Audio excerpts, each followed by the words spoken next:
जय हिंद दोस्तों। तो जैसा कि कल हम लोगों ने जो चैप्टर स्टार्ट करी थी भूगोल का, जो चैप्टर 1 है संसाधन और विकास। तो कल हम लोगों ने संसाधन पढ़ लिया था, तो मैं फिर से एक बार रिपीट कर दूं कि संसाधन क्या है। तो मैंने इसमें 3-4 चीजें आप लोग को बताई थी। पहला जो क्या था कि ये पर्यावरण में क्या होना चाहिए, उपलब्ध होना चाहिए, ठीक है। दूसरा मैंने क्या बताया था कि ये आपकी आवश्यकता को क्या करेगा, ये पूरा करेगा। तीसरा मैंने क्या बताया था कि ये हमारे आर्थिक रूप से समय होगी, यानी कि उसको हम लोग क्या कर सकते हैं, खरीद सकते हैं। और चौथा मैंने क्या बताया था कि यह सांस्कृतिक रूप से क्या होना चाहिए, मान्य होना चाहिए। तो अगर इतने से इतना सारा चीज किसी भी पदार्थ में लागू होता है तो बेसिकली उसको हम लोग क्या बोलते थे, संसाधन बोलते थे। साथ में हम लोगों ने इसका उदाहरण भी करा था। तो उदाहरण में जैसे कि हम लोगों ने देखा था, पत्थर देखा था, ठीक है ना। मैंने जानवर का बात किया था, ठीक है। मैंने आपको मानव का बात किया था, ठीक है ना। तो है ना, तो मनुष्य का मैंने बात किया था। तो यही सब क्या होता है, हमारा संसाधन है। तो आज जो हम लोग करेंगे दोस्तों, वो मैंने कल बताया था कि हम लोग को वर्गीकरण करना है, यानी कि संसाधन को कितने भाग में हम लोग बांटते हैं। तो अगर हम संसाधन के वर्गीकरण का अगर हम बात करें तो बेसिकली संसाधन को ऐसे हम लोग दो भाग में बांटते हैं। तो पहला अगर भाग का बात करें तो पहला जो दो भाग होता है उसको हम लोग बोलते हैं, एक होता है प्राकृतिक संसाधन, यानी कि उसको हम लोग पर्यावरण संसाधन भी बोलते हैं या फिर प्राकृतिक संसाधन जिसको बोलते हैं। एक क्या होता है, प्राकृतिक संसाधन, है ना, क्या होता है, एक प्राकृतिक संसाधन। और दूसरा जो होता है दोस्तों, जिसको हम लोग क्या बोलते हैं, मानवीय संसाधन, है ना। मानव निर्मित बोल सकते हैं या फिर मानवीय संसाधन इसको बोलते हैं ना। अब समझिए मेरा बात कि प्राकृतिक संसाधन माने क्या होता है कि ऐसे सारे वस्तुएं जो प्रकृति से उपलब्ध, उनको क्या बोलते हैं, प्राकृतिक संसाधन बोलते हैं। आगे हम इसको और डीप से पढ़ेंगे। और मानवीय संसाधन जिसकी उत्पत्ति मानव के द्वारा हो, उसको मानवीय संसाधन बोलते हैं। मानव खुद एक मानवीय संसाधन है। अब जैसे हम प्राकृतिक संसाधन का बात करें तो प्राकृतिक संसाधन को फिर हम लोग कितने भाग में बांटते हैं दोस्तों, दो भाग में बांटते हैं। और आप बोलोगे सर कि वो दो भाग क्या है, तो दो भाग है, एक नवीकरणीय संसाधन, एक क्या है, नवी एक है नवीकरणीय संसाधन, यानी कि ऐसा संसाधन जिसका उपयोग हम लोग बार बार कर सकते हैं, उसको क्या बोलते हैं, नवीकरणीय संसाधन। और दूसरा जो होता है जिसको हम लोग क्या बोलते हैं, अनवीकरणीय संसाधन। क्या बोलते हैं, अनवीकरणीय संसाधन, नवीकरणीय संसाधन। अगर हम मानवीय संसाधन का बात करें तो मानवीय संसाधन को बेसिकली हम लोग दो भाग में बांटते हैं। कितना भाग में बांटते हैं, दो भाग में। तो जो पहला भाग होता है उस भाग को बोलते हैं, इसको बोलते हैं संरचना, संरचना एवं समस्या, संरचना एवं समस्या। और सॉरी, समस्या नहीं, संस्था होगा, समस्या और संस्था, संरचना और संस्थाएं। और एक जो होता है उसको हम लोग बोलते हैं मात्रा एवं गुणवत्ता। क्या उसको बोलते हैं हम लोग, मात्रा एवं गुणवत्ता, गुणवत्ता। तो जैसा कि मैं फिर से रिपीट कर दूं कि संसाधन को दो भाग में बांटते हैं, प्राकृतिक संसाधन और एक मानवीय संसाधन। तो मैंने प्राकृतिक संसाधन के बारे में आपको बताया कि ऐसा संसाधन जो हमको प्रकृति से मिलता है उसको क्या बोलेंगे, प्राकृतिक संसाधन। और ऐसा संसाधन जिसको मानव द्वारा पूर्ति होता है, मानव निर्माण करता है, उसको क्या बोलते हैं, मानवीय संसाधन। अब प्राकृतिक संसाधन को दो भाग में बांटते हैं, नवीकरणीय संसाधन और दूसरा क्या होता है दोस्तों, अनवीकरणीय संसाधन। नवीकरणीय संसाधन यानी कि जिसकी पूर्ति बार बार करते हैं उसको क्या बोलते हैं, नवीकरणीय संसाधन। और ऐसा संसाधन जिसका यूज करेंगे और खत्म हो जाएगा उसको क्या बोलेंगे, नवीकरणीय संसाधन। अब मानवीय संसाधन तो मैंने बोल दिया कि ऐसा संसाधन जिसकी उत्पत्ति मानव के द्वारा हो। और कल मैंने बताया था कि मानव स्वयं एक संसाधन है, क्योंकि आपकी आवश्यकता पूरा करती है।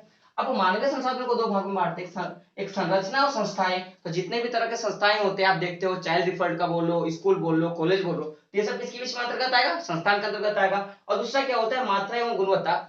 इसमें क्या होता है कि कोई भी आदमी का कितना कैपेसिटी है, कितना मात्रा है, उसके बारे में इस संसाधन पे हम लोग बात करते हैं। अब जैसे हम लोग नवीकरणीय संसाधन का बात करें तो नवीकरणीय संसाधन को भी हम लोग कितने भाग में बांटते हैं, इसको हम लोग दो भाग में बांटते हैं। अब सर ये जो दो भाग होता है इसको एक बोलते हैं हम लोग, नवीकरणीय संसाधन को कितने भाग में बांटते हैं, दो भाग में बांटते हैं।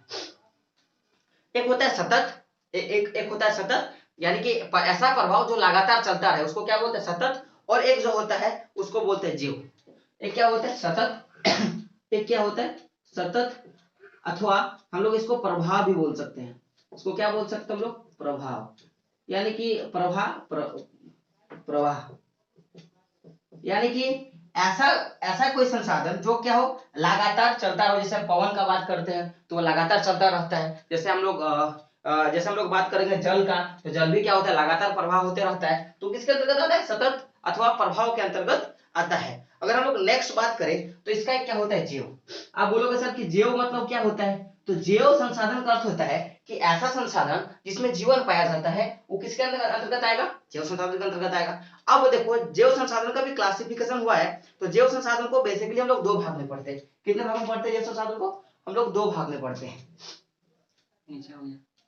है ना। जैव संसाधन को कितने भाग में पढ़ते हैं, तो देखिए ये जो जैव संसाधन है दोस्तों, तो जैव संसाधन के हम लोग कितने भाग में पढ़ते हैं, टोटली दो भाग में पढ़ते हैं। अब आप वो दो भाग जानोगे तो दो भाग होता है, एक होता है प्राकृतिक वनस्पति, एक क्या होता है प्राकृतिक वनस्पति,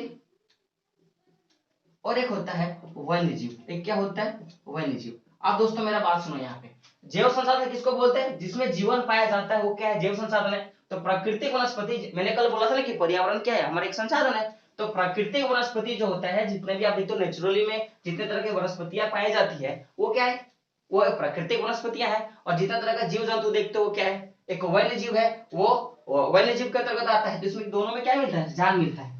अब मैं जैसा ही बात करूं अनवीकरणीय संसाधन का, मैंने अभी बात किसका किया, नवीकरणीय संसाधन का। अब मैं जब अनवीकरणीय संसाधन का बात करूं, तो अनवीकरणीय संसाधन को बेसिकली हम लोग दो भाग में बांटते हैं। कितने भाग में बांटते हैं दोस्तों, दो भाग में बांटते हैं। तो ये जो दो भाग होता है, ये दो भाग कुछ इस तरह का होता है, ये जो दो भाग होता है कुछ इस तरह का होता है। अगर मैं पहले वाले भाग का बात करूं, तो पहले वाले भाग को पुनः चक्रण क्या बोलते हैं, इसको हम लोग पुनः चक्रण क्या बोलते हैं, पुनः चक्रण, इसको क्या बोलेंगे, पुनः चक्रण। और जो सेकंड पार्ट होता है, जिसको हम लोग बोलते हैं अचक्रिय बोलते हैं, इसको क्या बोलते हैं हम लोग, अचक्रिय बोलते हैं, अचक्रिय। तो आप लोग देखोगे, अगर संसाधन का पूरा वर्गीकरण जो मैंने कल बोला था, तो टॉपिक क्या था कि संसाधन को बेसिकली दो भाग में बांटते हैं। एक होता है प्राकृतिक संसाधन, दूसरा क्या होता है मानवीय संसाधन। अब प्राकृतिक संसाधन को हम लोग दो भाग में बांटते हैं, एक होता है मानवीय नवीकरणीय संसाधन, एक क्या होता है अनवीकरणीय संसाधन। अब जो मानवीय संसाधन होता है, इसका भी दो भाग होता है, एक संरचनात्मक या संरचना बोल सकते हैं, और एक होता है संस्थाएं। तो बेसिकली जितने तरह के संस्थाएं देखते हैं मैंने आपको बताया। और एक क्या होता है मात्रा एवं गुणवत्ता के आधार पर भी एक संस्था मानव का होता है, ठीक है ना। अब जैसे हम लोग बात करेंगे नवीकरणीय संसाधन का, तो नवीकरणीय संसाधन को दो भाग में बांटते हैं। एक होता है सतत अथवा प्रभाव, जो लगातार बढ़ता रहता है। दूसरा क्या होता है जैव संसाधन, और जैव संसाधन को दो भाग में बांटते हैं। पहला होता है प्राकृतिक वनस्पति, और दूसरा क्या होता है वन्य जीव। अब बात करते हैं इसका अनवीकरणीय संसाधन का, तो अनवीकरणीय संसाधन को दो भाग में बांटते हैं, एक होता है पुनः चक्रण और दूसरा क्या होता है अचक्रिय। तो ये जो टोटल मैंने देखा वो क्या था, संसाधन का क्लासिफिकेशन था। इसमें हम लोग जो रिसोर्सेस होता है उसका हम लोगों ने क्या किया, वर्गीकरण किया। अगर मैं इसके आगे जाऊं तो बहुत से ऐसे चीजें होती है जो आपको जानना का जरूरी है। जैसे कि अगर हम लोग बात करेंगे कि ये जो प्राकृतिक संसाधन और मानवीय संसाधन तो बचपन से पढ़ते आ गए, लेकिन ये नवीकरणीय संसाधन और जो अनवीकरणीय संसाधन है वो बेसिकली है क्या, इसकी उत्पत्ति कैसे हुई है। तो नवीकरणीय और अनवीकरणीय को हम लोग बोलते हैं उत्पत्ति की दृष्टि से संसाधन के दो भेद होते हैं। तो क्या होता है अनवीकरणीय संसाधन, नवीकरणीय संसाधन, तो हम लोग उसके बारे में भी पढ़ेंगे। तो जैसे कि मैंने अभी आप लोग को बोला, तो थोड़ा हम लोग इसके उदाहरण पे जाएंगे, है ना। तो उदाहरण पे देखना है। तो जैसे कि मैंने अभी प्राकृतिक संसाधन की मैं बात करूं, तो मैंने क्या बोला कि देखो पर्यावरण में जितने भी वस्तु मिलेंगे सब क्या आता है, प्रकृति के अंतर्गत आता है। तो वो किसके अंतर्गत आएगा, प्राकृतिक संसाधन के अंतर्गत आएगा। और जितने भी मानव के द्वारा उत्पन्न होता है वो मानवीय संसाधन के अंतर्गत आएगा। तो अभी हम लोग पढ़ेंगे प्राकृतिक संसाधन के बारे में, जो आप लोग को जानना बड़ा इंपॉर्टेंट होता है, ठीक है। तो अगर मैं प्राकृतिक संसाधन का बात करूं, ठीक है ना, अगर मैं प्राकृतिक संसाधन का बात करूं, ठीक है ना, तो प्राकृतिक संसाधन को बेसिकली हम लोगों ने कितने भाग में बांटा था, इसको हम लोगों ने दो भाग में बांटा था। और वो दो भाग क्या था, एक था नवीकरणीय संसाधन, एक नवीकरण संसाधन, और दूसरा क्या था अनवीकरण संसाधन, ठीक है। तो नवीकरणीय संसाधन का अर्थ होता है ऐसा संसाधन जिसका मान लो हम लोग एक बार यूज किए, ठीक है, तो वो खत्म नहीं होगा, फिर से वो मेरे को मिल जाएगा, फिर से और एक बार यूज किया फिर से मिल जाएगा, फिर यूज किया फिर मिल जाएगा। यानी कि जिसका बार बार उत्पन्न हम लोग कर सकते हैं उसको क्या बोलते हैं, नवीकरणीय संसाधन। जैसे आप देखो कि अगर हम पवन का बात करें, यानी कि पवन माने वायु, ठीक है, तो वायु से मान लो कि हम लोग ऊर्जा बनाए, पवन चक्की से ऊर्जा बनाए, तो रात को लैंटर्न जलाए, बल्ब जलाए, क्या हो गया, खत्म हो गया। फिर दिन को भी तो हवा चलेगी ना, ऐसा नहीं कि दिन को हवा नहीं चलेगी, दिन को भी क्या होगा बाबू, हवा चलेगी। तो जब दिन को भी हवा चलेगी तो हवा कैसा है, एक नवीकरणीय संसाधन। इसीलिए हम लोगों ने अभी पढ़ा कि नवीकरणीय संसाधन में एक जो भाग होता है उसको हम लोग सतत बोलते हैं, क्या बोलते हैं, सतत, यानी कि जो लगातार चलता रहा या लगातार क्या हो सकता है, प्रवाह होते रहा, इसी को हम लोग फिर दूसरा नाम से क्या जानते हैं, इसको हम लोग बोलते हैं प्रवाह। क्या बोलते हैं, प्रवाह। तो इसके अंतर्गत क्या आता है, हवा, या फिर हम लोग बोल सकते हैं पवन, ठीक है ना, ये सब क्या आता है, आता है। अब हम लोगों ने दूसरा बात किया नवीकरणीय संसाधन में, जिसको हम लोगों ने बोला इसमें नवीकरण संसाधन में, तो नवीकरण में होता है कि जैव संसाधन हम लोगों ने पढ़ा, क्या पढ़ा, जैव संसाधन, ठीक है ना। तो जैव संसाधन का मैंने अभी क्या बोला कि ऐसा संसाधन जिसमें जीवन पाया जाता है। अब बताओ, बोलोगे सर कि नवीकरणीय संसाधन में हम लोगों ने सतत बोला, तो इसमें मैंने कहीं जीव जंतु का मैंने बात किया। अब बोलोगे सर नहीं, लेकिन मैं जैसे जैव संसाधन का मैं बात करता हूं, तो जैव संसाधन को दो भाग में बांटते हैं, जिसमें जीवन पाया जाता है। मैं बार बोलता हूँ कि सजीवों का संसाधन ही जैव संसाधन होता है। और मैं जब भी मैं जैव संसाधन का बात करूं, तो जैव संसाधन को हम लोग दो भाग में बांटते हैं। एक जो भाग होता है उसको हम लोग बोलते हैं प्राकृतिक संसाधन, प्राकृतिक वनस्पति, क्या बोलते हैं उसको लोग, प्राकृतिक वनस्पति, है ना। एक क्या होता है, प्राकृतिक वनस्पति, यानी कि संसार में जितने तरह की प्राकृतिक वनस्पतियां होती हैं, जैसे पेड़ हो गया, पौधा हो गया, कोई जड़ी बूटी का दवाई हो गया, या देखोगे जैसे कि हम लोग मुंह धोने की जो दातुन का यूज करते हैं वो सब हो गया, बांस का पेड़ हो, झाड़ी हो गया, है ना, तो नीम का पेड़ हो गया, ये सब किसके अंतर्गत आता है। आप साग खाते हो, साग हो गया, मूली खाते हो, गाजर खाते हो, तो ये सब किसके अंतर्गत आता है, प्राकृतिक वनस्पति के अंतर्गत आता है। और दूसरा जो जैव संसाधन में आता है वो क्या होता है दोस्तों, हमारा का वन्य प्राणी बोल सकते हैं, ठीक है ना। तो वन्य जीव बोले या वन्य प्राणी बोले, ठीक है ना। तो आप देखोगे कि वन्य जीव के अंतर्गत सारे जितने भी वस्तु, जैसे हम गाय का बात करें, बाघ का बात करें, कुत्ता का बात करें, वेल का बात करें, जितना तरह का जानवर का नाम जानते हो, बचपन में लिखे होगा ना, 10 जानवर का नाम लिखो, 20 जानवर का नाम लिखो, तो आपने तो लिखा होगा। तो वही सारे जितने भी जानवर सब आते हैं, सब किसके अंतर्गत आए गए, वन्य जीव के अंतर्गत। हम लोग पूछ रहे कि वन्य जीव कौन सा संसाधन है, तो हम लोग कौन सा संसाधन बोलेंगे, इसको हम लोग जैव संसाधन का मैं जब बात करूं, तो अनवीकरणीय संसाधन को भी हम लोग कितने भाग में बांटते हैं, दो भाग में बांटते हैं। अगर मैं पहला का बात करूं तो क्या होता है दोस्तों, पुनः चक्रीय, फिर पुनः चक्रण भी बोल सकते हैं, या फिर इसको पुनः चक्रीय भी हम लोग बोलते हैं। क्या बोलते हैं इसको, पुनः चक्रीय बोलते हैं। और एक जो भाग होता है जिसको बोलते हैं अचक्रीय, क्या बोलते हैं इसको हम लोग, अचक्रीय।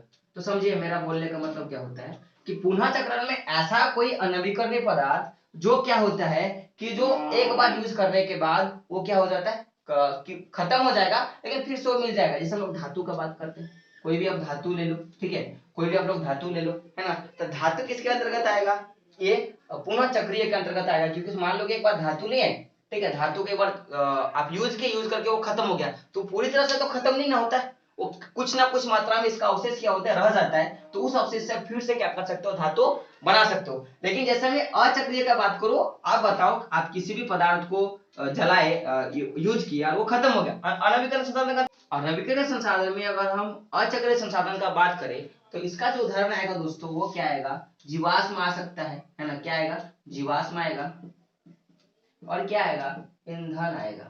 तो अब देखो यहाँ पे बहुत से लोगों को ये कंफ्यूजन आ रहा है कि सर आपने तो बोला कि अनवीकरणीय संसाधन ऐसा संसाधन है जिसको हम लोग एक बार यूज करेंगे वो खत्म हो जाएगा, तो सर यहाँ पे फिर पुनः चक्रण का क्यों बात किए और धातु को पुनः चक्रण में रख दिए, और जो कि आप जीवाश्म को अचक्रीय में रखे। तो आप मेरा बात समझो, मैंने एक गाड़ी, ठीक है ना, गाड़ी धातु का ही होगा बेसिकली, कोई लोहा का होगा, किसी चीज का होगा, और जो जीवाश्म ईंधन होगा वो क्या होगा, एक ईंधन, उसमें पेट्रोल डालेंगे। मेरे घर से धनबाद तक का डिस्टेंस, कुछ डिस्टेंस 35 किलोमीटर है, मैंने 70 रुपए का तेल डलवाया, मैं यहाँ से एक बार गया और मैं एक बार आया, मेरा गाड़ी 70 का माइलेज दिया, तो मैंने जो 70 रुपए की जो 1 लीटर का जो मैंने तेल डाला था, या जो जितना भी रेट है, तो क्या होगा, उड़ जाएगा। तो क्या धुआं बनने के बाद फिर मैं उसका यूज कर सकता हूँ क्या, आप बोलोगे सर नहीं। लेकिन देखो जैसे धातु का मैं बात करता हूं, तो धातु जो होती है, अगर मैंने उसको लगवाया घर में, ठीक है, लगवाने के बाद वो सड़ेगा, तो जब वो सड़ा तो कुछ मात्रा में तो वो रहेगा ना, तो फिर से मेरे को धातु मिल जाएगा, इसलिए क्या होगा, ये पुनः चक्रीय के अंतर्गत आता है। लेकिन जैसे मैं जीवाश्म ईंधन की बात करूं, तो जीवाश्म ईंधन किसके अंतर्गत आएगा, ये अचक्रीय के अंतर्गत आया। तो मैंने टोटली जो क्लासिफिकेशन था हमारा संसाधन का, मैंने वो आपको पूरा कर दिया कि प्राकृतिक संसाधन में जो अनवीकरण संसाधन है वो पुनः चक्रीय संसाधन को, अनवीकरण संसाधन पुनः चक्रीय होता है, एक चक्रीय संसाधन होता है। अब जो हम लोग का एक बच गया वो क्या है दोस्तों, जिसको मैं बोलूंगा मानवीय संसाधन, ठीक है ना, बचा क्या, मानवीय संसाधन। तो मैं मानवीय संसाधन की अगर मैं बात करूं, तो मानवीय संसाधन को बेसिकली दो भाग में हम लोगों ने बांटे। कितना भाग में हम लोगों ने बांटा, जो हमारा मानवीय संसाधन है ना, तो मानवीय संसाधन को बेसिकली हम लोगों ने दो भाग में बांटा। एक जो संसाधन था उसको हम लोगों ने क्या बोला, संरचनात्मक, है ना, संरचनात्मक, या फिर उसको संरचना भी बोल सकते हैं ना, संरचना यदि संरचनाएं और अथवा ये संरचनाएं एवं क्या बोल सकते हैं इसको हम लोग, संस्थाएं, संरचना एवं संस्थाएं। और जो एक था वो क्या था, मात्रा मात्रा एवं गुणवत्ता।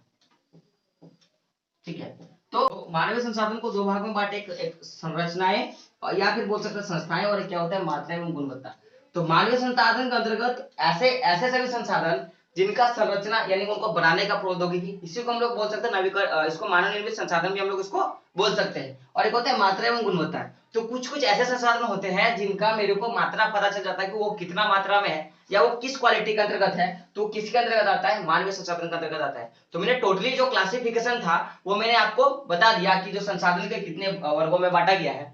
तो बेसिकली दोस्तों आज वीडियो का सेकंड पार्ट था, आपने मेरे को कल का वीडियो में बहुत सपोर्ट किया, तो इसके लिए बहुत थैंक यू। मैं चाहूंगा इसी तरह आप मेरे को सपोर्ट करते रहे, ताकि जो क्लास 9 का जो क्लास 10 का जो एसएससी है, एसएसटी जो है, उसका मैं सिलेबस आराम से कंप्लीट कर पाऊं। और जो लोग मेरे चैनल पर नए हैं, मैं बोलूंगा एक बार मेरे चैनल को सब्सक्राइब जरूर कर दे, और मेरी मेहनत अगर आपको पसंद आए तो एक लाइक जरूर कर दीजिएगा। और आप सभी का फिर से वेलकम है हमारे प्रीतम आर्ट्स एकेडमी में। तो दोस्तों कल का जो टॉपिक रहेगा हम लोग इसी के अंतर्गत जो 4-5 पॉइंट्स उसको पढ़ना है, जो रेगुलर पूछता है कि विकास संसाधन को कैसे महत्व देती है, प्रौद्योगिकी का विकास कैसे होता है, हमारे बीच का संसाधन का सर्कुलेशन देखेंगे, खपत देखेंगे, उत्पत्ति के आधार पर देखेंगे, और भी जो बहुत सारे कुछ है जो देखना है, जो ज्यादातर क्वेश्चन पूछे जाते हैं संसाधन से, वो बने रहने के लिए थैंक यू। जय हिंद दोस्तों, जय भारत।